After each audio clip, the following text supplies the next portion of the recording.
അപ്പോ തർക്കം തീർന്നല്ലോ. എന്നാൽ ഇത് മോൾക്ക് തന്നെ ഇരിക്കട്ടെ. ഇതെല്ലാം കൊണ്ട് വെച്ചിട്ട് വേഗം ഡ്രസ് ചെയ്യാൻ നോക്ക്. സ്കൂൾ ബസ് വരാൻ സമയമായി.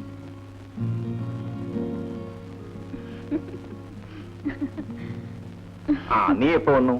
ഞാനിപ്പോ വന്നേ ഉള്ളൂ. അവൻ കാപ്പി പോലും കുടിച്ചിട്ടില്ല. ബാലേട്ടൻ വരാൻ വേണ്ടി കാത്തിരിക്കായിരുന്നു. എന്നാ നീ കാപ്പി എടുക്ക. നിന്റെ ഹൗസ് ഏജൻസി കഴിഞ്ഞില്ലേ? കഴിഞ്ഞു. അപ്പൊ ഇനി എന്താ പരിപാടി? എവിടെയെങ്കിലും പ്രാക്ടീസ് ചെയ്യണമെന്നാ? No no no no no. നിന്നെ ഏറ്റവും വലിയൊരു ഡോക്ടർ ആക്കണമെന്നാണ് എന്റെ ആഗ്രഹം. നീ MD-ക്ക് അഡ്മിഷൻ കിട്ടുമോ നോക്ക്. ഇവിടെ അഡ്മിഷൻ കിട്ടാൻ ബുദ്ധിമുട്ടാണ് ചേട്ടാ. ഇവിടെ കിട്ടിയില്ലെങ്കിൽ ഫോറിൽ അപ്ലൈ ചെയ്യൂ. പഠിക്കാവുന്ന അത്രയും പഠിക്കുക. അത് കഴിഞ്ഞ് ജോലി നോക്കിയാൽ മതി. ശരി ചേട്ടാ, ഇന്ന് തന്നെ അപ്ലൈ ചെയ്യാം. കാപ്പി കുടിക്കാം. എന്തു കുമാരൻ അയച്ച് കുറച്ച് നല്ല കരിമീൻ മേടിപ്പിക്കുക. വറുത്ത മീനെന്ന് പറഞ്ഞാൽ ഇവൻ ജീവനാണെന്ന് അറിയാമല്ലോ. ഓ പിന്നെ ചേട്ടൻ പറഞ്ഞിട്ടല്ലേ ഞാൻ അനിയന് മീൻ വറുത്ത് കൊടുക്കുന്നത്.